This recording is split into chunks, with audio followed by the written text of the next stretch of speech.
பதிவு 1. ஜான் ஏறினால் முழம் சறுக்கும். சான் ஏறினால் முழம் சறுக்கும். சான் ஏறினால் முழம் சறுக்கும் அப்படின்னு பழமொழி இருக்கே, தெரியுமா? தெரியும் சாமி. நிறைய பேர் அடிக்கடி இந்த பழமொழியைத்தான் சொல்கிறாங்க. சான் ஏறினால் முழம் சறுக்கும் அப்படின்னு நியதி செய்கின்றது இந்த பழமொழி. அப்போது ஒருத்தர் இந்த பழமொழியை கேட்டாக்கா முயற்சியே பண்ண மாட்டாரே சுவாமி. இந்த பழமொழி ஊக்கத்தை கொடுக்காமல் அதற்கு பதிலாக முயற்சிக்கு முட்டுக்கட்டை போடுவது போல இருக்குதே சுவாமி. ஜான் ஏறினால் முழம் சறுக்கும்னு உறுதிபட சொல்லுதே, சுத்தமாக புரியல சுவாமி. நீங்களே சொல்லுங்கள் சுவாமி. Next at 2.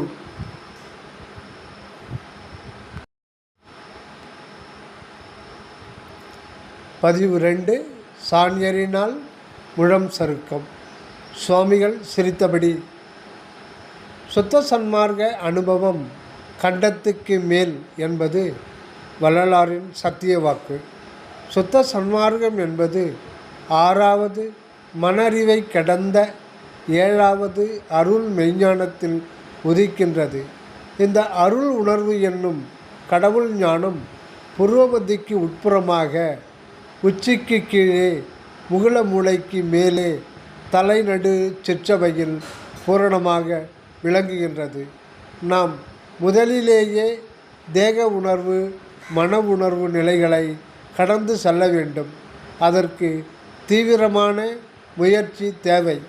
அதற்கான பயிற்சி தான் நமது மனதை புருவநடு சபாத்வாரத்தில் சலியாது சத்திசார வசத்தராயிருந்து உள்முகமாக தலையுச்சி முதல் அணுவில் நிலைத்தல் வேண்டும். அதற்காகத்தான் மனதை நெக்ஸ்ட் 3